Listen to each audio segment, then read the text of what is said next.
গাঁওখনৰ নামটো কি? মিকেৰহাট হাতীগাঁও কলিতাচুক। কুকুৰজনী যে মাৰিছিল আপোনালোকে প্ৰত্যক্ষদৰ্শী হিচাপে আপুনি কি দেখিছিল? সেইখিনি সময়ত মই শুৱাৰ পৰা উঠি মুখ ধুই আছিলোঁ প্ৰায় 6:30মান বজাত। তেনেকুৱা অৱস্থাত কুকুৰজনীয়ে মাৰপিট কৰা শব্দ এটা শুনিলোঁ। তাৰপিছত মই অকণ ভালভাৱে অনুসন্ধান কৰি গম পালোঁ যে ভূতকুৰি এইটো সোমেশ্বৰী শইকীয়া তেওঁ তাৰমানে ধমকৈ মৰিয়াই আছে। কিহে মৰিয়াইছে? হয়তো কিবা গোটা লাঠি জাতীয় বস্তু হ'ব। তেওঁ মৰিয়াই থকা অৱস্থাত মই স্পষ্টকৈ কলপাতে ৰৈ শুনিছোঁ।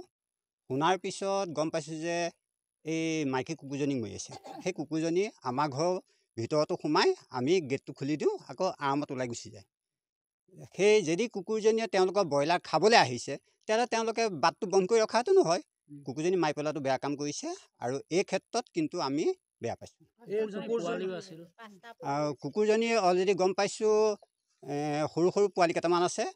এতিয়া সেই পোৱালিকেইটাৰ দায়িত্ব কোনে ল'ব? তেওঁ ল'বনে নে তেওঁলোকৰ ঘৰখনে ল'বনে নে এতিয়া কি কৰিব?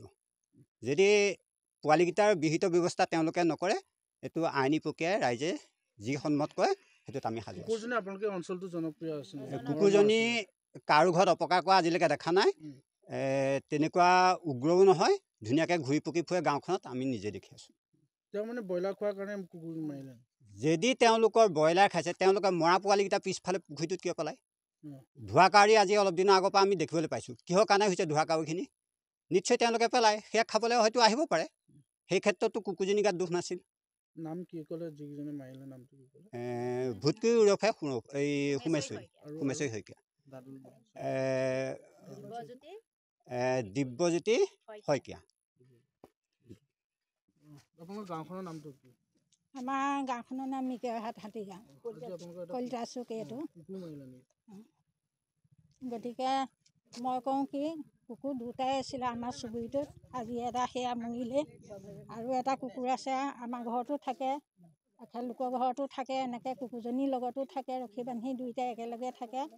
কিন্তু কুকুৰকেইটা মোৰ এটাই বেয়া লাগে, সিহঁতলৈ মানে মৰম লাগে কি, সিহঁতে খুব প্ৰভু ভক্ত, খুব প্ৰভু ভক্ত। দুইটাই সন্ধ্যা হ'লে নামঘৰলৈ যায়, আমাৰ দেউতাকৰ লগত সেৱা কৰেগৈ নামঘৰত গৈ, আকৌ সময় বুজি পায়। মানে জনা বুজা এটা কুকুৰ আৰু ৰাতিপুৱা আৰু সন্ধ্যা টাইমত সদায় সিহঁতে সেৱা কৰিবগৈ মানে। আৰু মানুহটো নগ'লে মানে উৎপাত লগাই থাকিব মানে সময়টোত যাবলৈ। তাৰপিছত দ্বিতীয়তে কি, সেই কুকুৰকেইটাই মানে একাদশী আউসী পূৰ্ণিমা এইবিলাকত ভাত নাখায়। কোনো প্ৰকাৰে বিস্কুট এটাও আমি খুৱাব নোৱাৰোঁ। তেনেকুৱা ধাৰ্মিক কুকুৰ। সেইটো কাৰণে মৰাৰ কাৰণে আজি বেছি বেয়া লাগিছে। কোনে মাৰিলে? এতিয়া কোনে মাৰিলে গম পাইছে আৰু আপোনালোকে। নামটো এতিয়া দাদুল শইকীয়া বুলি শুনিছোঁ আৰু। কিহৰ কাৰণে মাৰিলে বুলি আপোনালোকে কৈছে? ব্ৰইলাৰ খোৱাৰ কাৰণে মাৰিছে বুলি শুনিছোঁ আৰু। ব্ৰইলাৰ খোৱাৰ কাৰণে কুকুৰটো মাৰিলে তেওঁলোকে? তেনেকৈ বুলি শুনিছোঁ আৰু। সেইটো এতিয়া আইনৰ বিৰোধী কাম। যিমানেই নহওক জীৱ হত্যা কৰিছে। আৰু বিশেষকৈ এটা কথা, পোৱালি আছে ন কুকুৰ? পোৱালি আছে 5টা। তাৰপিছত বিশেষকৈ এটা কথা কি, মানে কুকুৰটো যদি কিবা তেওঁলোকৰ অপকাৰ কৰিছিলে, ওচৰ চুবুৰীয়া চবেই চিনি পায় কুকুৰকেইটা। গতিকে কোনোবা এঘৰক জনাই দিয়া হ'লেও, আমিও ওচৰতে আছোঁ, বা আমাকো একেষাৰ ক'লেহেঁতেন। বেয়া লাগিছে সেইটো কাৰণে।